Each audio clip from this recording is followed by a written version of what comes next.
Why I'm in New York? That's a good question.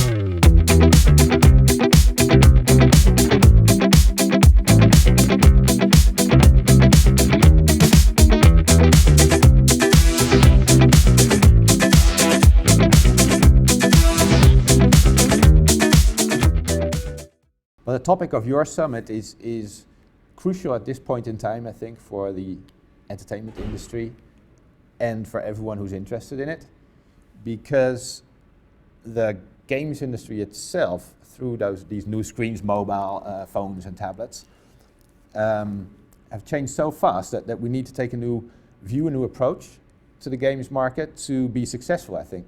Consumers are spreading their time and budget when it comes to entertainment across more screens.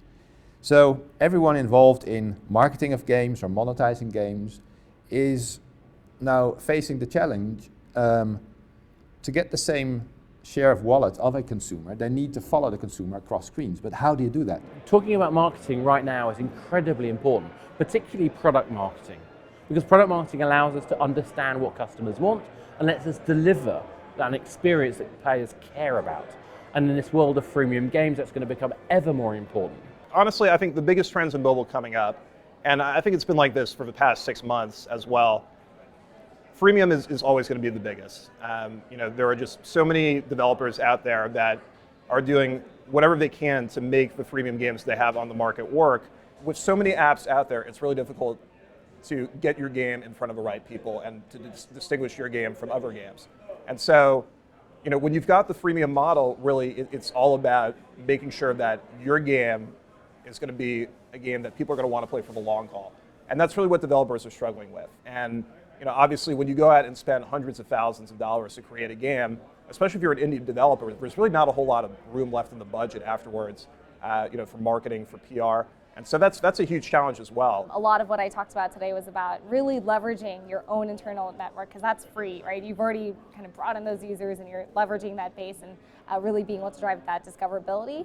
And then secondly, running a very effective user acquisition campaign, right? Targeting the right places, doing the testing in advance, figuring out exactly who are the type of users that you want to bring in and who are the partners that you want to work with. Mobile gaming growth is huge. Now, globally 32% in a year. That's huge. It will continue to grow. So everybody wants a share of that pie.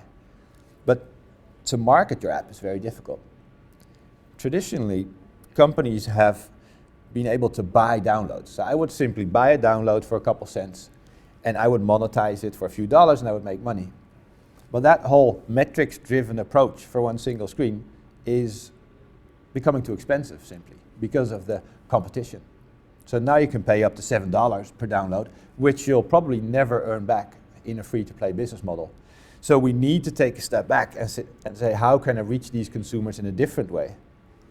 And the good news is that game companies have terrific content, and what's better to engage with the consumer across all screens than content, because content travels across all screens. If you're going to be doing free-to-play mobile games, you have to create fans and not just users. Right? This whole idea that we've got this sort of box of like robotic people that are playing our games is ridiculous.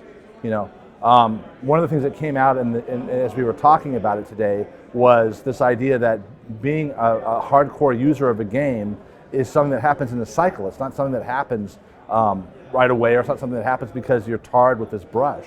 It's something that happens because you fall in love with the game. All of the old rules don't work anymore. We can't go to TV channels and guarantee a particular audience for a particular spend. The audience is fragmented. It's actually accessed through a whole bunch of new media that very few people understand.